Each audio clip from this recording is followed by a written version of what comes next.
All right, everybody, this is number 4. It says simulated results of the number of male pups in a litter of 6 was conducted 100 times and is summarized below. Use this information to fill in the table below, calculate the expected value, and create a histogram.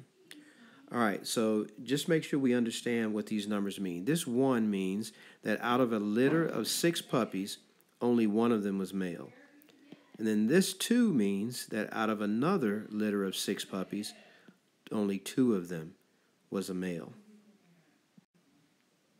So what we need to do is we need to take all of the values that are on the table, starting with 0, because I see several zeros here. I see several 1s and 2s and 3s and 4s, and I see a 5. And there's nothing higher than a 5.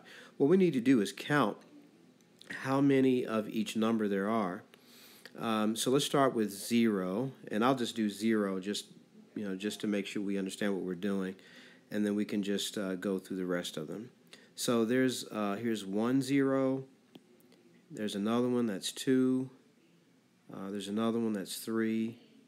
There's one that's 4. There's 5. There's 6. There's 7. There's 8. There's 9.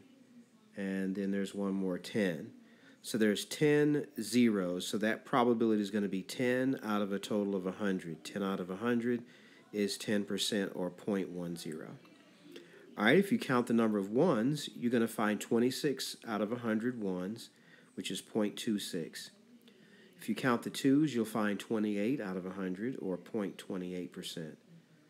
If you count the 3s, you'll have 24 out of 100 3s.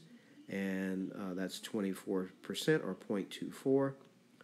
The 4s, there's 11 of them. That's 11%, 11 out of 100. And the 5s, there's only 1 5, and that's 1 out of 100, or 0.01. Then we calculate the expected value, which is taking the outcome value times its probability. So 0 times 0.10. 1 times 0.26 plus 2 times 0.28 plus 3 times 0.24 plus 4 times 0.11 and plus 5 times 0.01. And we've written it all out here. We multiply and then we add, and we get an expected value of 2.03.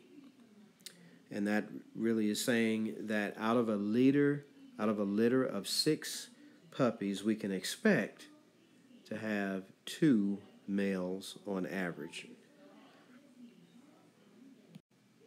Okay, and then finally it's asking us to create the histogram. And so with the histogram, you're just taking the information from the table and graphing it. The heights of the graphs coincide with the probabilities. So we have 0, and the probability is 0.10. So our first rectangle will be 0 at a height of 0.1, or 0.10. The second rectangle is 1, which is from the table 1 and going up to a height of 0.26, which is right here. Second value is 2, going up to a height of 0.28, which is right around here. 3 goes up to a height of 0.24 based on the table. 4 goes up to a height of 0.11. And then the 5 goes only up to 0.01. And then the 6, there is no value, there are no 6s in the table, so the 6 would actually just be 0. So there's nothing there.